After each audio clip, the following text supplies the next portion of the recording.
എന്താണെന്ന് ഭാര്യക്ക് അറിയില്ല, ഭർത്താവിന് അറിയില്ല. എന്താ ഇപ്പൊ ഇങ്ങനെ മുഖം വെറുപ്പിച്ചേക്കുന്നത്, എന്താ റീസൺ എന്ന് അറിയില്ല. അങ്ങനെ 2 ദിവസം കഴിഞ്ഞ് കാറിൽ പോകുമ്പോ 3-ാമത്തെ ദിവസം അറിയാതെ, നിങ്ങൾ മിഞ്ഞാന്ന് എന്താ പറഞ്ഞത്, കിച്ചണിൽ വെച്ച് നിങ്ങളെ ഉമ്മാട് എന്താ പറഞ്ഞെന്ന് വെച്ചു. കിച്ചണിൽ വെച്ച് എന്തോ ഉമ്മാടൊന്ന് സംസാരിച്ചിരുന്നു, അതിലെന്തോ ഇവള് മിസ്അണ്ടർസ്റ്റാൻഡിങ് ചെയ്തു. ആ മിസ്അണ്ടർസ്റ്റാൻഡിങ് കാരണം 3 ദിവസം ഭർത്താവിനോട് മുഖം കറുപ്പിച്ചു നിന്നു. 3-ാമത്തെ ദിവസം ഭർത്താവിനോട് ചോദിച്ചു. മനസ്സിലായോ? ആ 3 ദിവസം രണ്ടുപേരും തമ്മിൽ എന്താണ്, നരക സമാനമായ ജീവിതമാണ്. എന്തിനാണ് ഭാര്യ ചൊടിച്ചതെന്ന് ഭർത്താവിനറിയില്ല. ഭർത്താവ് ആഗ്രഹിക്കുന്നത് ജോലിയുടെ ഭാരത്തെ കഴിഞ്ഞ് വീട്ടിലേക്ക് വരുന്ന ഒരു ഭർത്താവിനെ ഇതുപോലെയുള്ള ആശ്വാസത്തിന്റെ വാക്കുകൾ പറഞ്ഞ് ഭാര്യ സമാധാനിപ്പിക്കണം എന്നല്ലേ ഒരു ഭർത്താവ് ആഗ്രഹിക്കുക. എന്നാൽ അതിനു പകരം കുറ്റപ്പെടുത്തലുകളാണെങ്കിൽ ആർക്കാ വീട്ടിൽ പോകാൻ താല്പര്യം ഉണ്ടാവുക?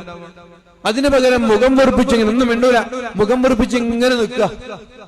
2 ദിവസമായി, എന്താ കാരണം എന്നൊന്നും പറയുന്നില്ല.